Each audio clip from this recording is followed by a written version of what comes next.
रात के करीब 12 बज रहे थे। सर्द हवा खिड़की के छोटे से छेद से अंदर आ रही थी और कमरे में अजीब सा सन्नाटा पसरा हुआ था। रवि अपने बिस्तर पर लेटा हुआ था, लेकिन नींद उसकी आंखों से कोसों दूर थी। वजह थी वो नया घर, जिसमें वह सिर्फ 2 दिन पहले ही शिफ्ट हुआ था। यह घर उसे बहुत सस्ते मिल गया था।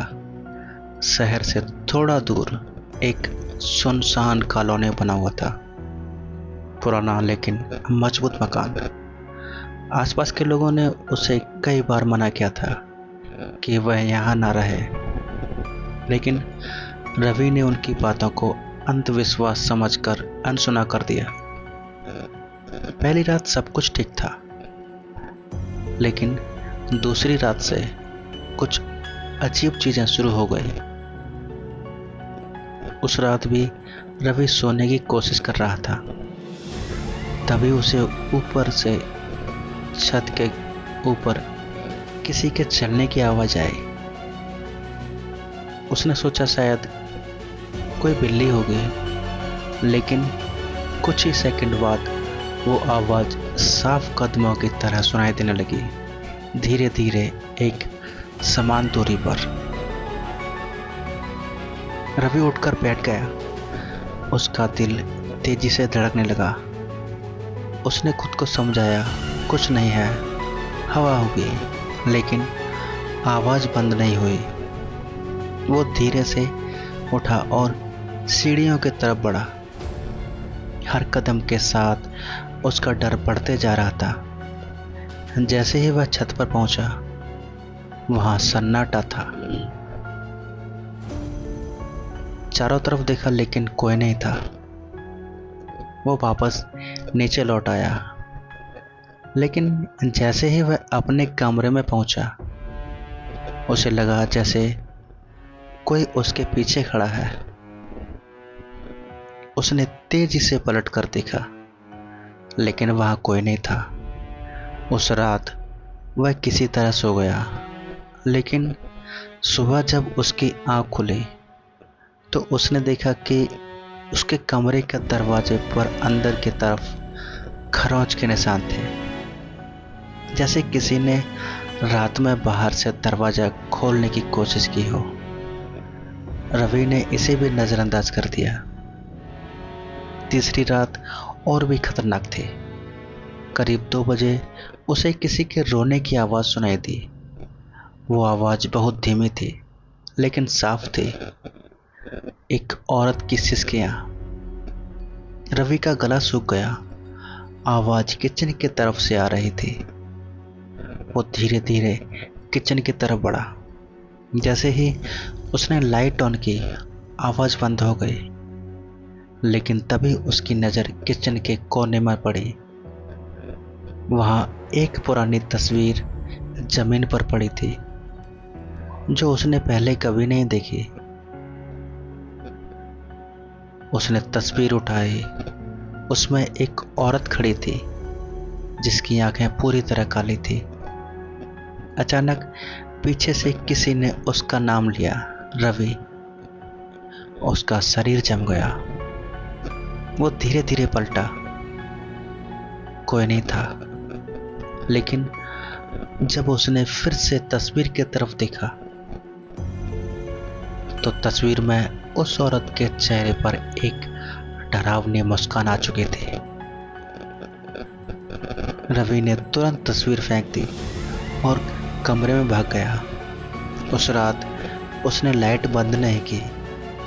अगले ही दिन वह पड़ोस के एक बूढ़े आदमी से मिला। उसने सारी बात बताई। बूढ़ा आदमी कुछ देर चुप रहा, फिर बोला, तुम्हें यह घर छोड़ देना चाहिए। रवि ने पूछा, क्यों? बूढ़े ने गहरी सांस ली और कहा, इस घर में एक औरत रहती थी, सीमा। उसका पति उसे बहुत मारता था। एक रात उसने खुद को इसी घर में फांसी लगा ली, लेकिन उसके बाद से यह जो भी रहा, वह ज्यादा दिन तक नहीं टिक पाया। रवि हंस पड़ा। ये सब कहानियां हैं। बूढ़ा बोला, अगर आज रात कुछ दिखे तो जवाब मत देना। रवि ने बात को हल्के में ले लिया और घर वापस आ गया। उस रात कुछ अलग ही था। करीब 3 बजे उसे फिर से वही आवाज सुनाई दी, रोने की। लेकिन इस बार आवाज उसके कमरे के अंदर से आ रही थी। उसने धीरे से आंखें खोली। उसके बिस्तर के पास एक औरत खड़ी थी। उसके बाल बिखरे हुए थे, चेहरा सफेद और आंखें पूरी काली। रवि की सांसें रुक गई। वो औरत धीरे धीरे उसकी तरफ झुकी और फुसफुसाए, तुम क्यों आए हो यहाँ? रवि कुछ बोल नहीं पाया। अचानक उसे बूढ़े की बात याद आई, जवाब मत देना। वो चुप रहा। औरत कुछ सेकंड तक उसे देखती रही, फिर धीरे धीरे गायब हो गई। रवि ने राहत की सांस ली, लेकिन ये राहत ज्यादा देर नहीं चली। अगली रात उसने एक गलती कर दी।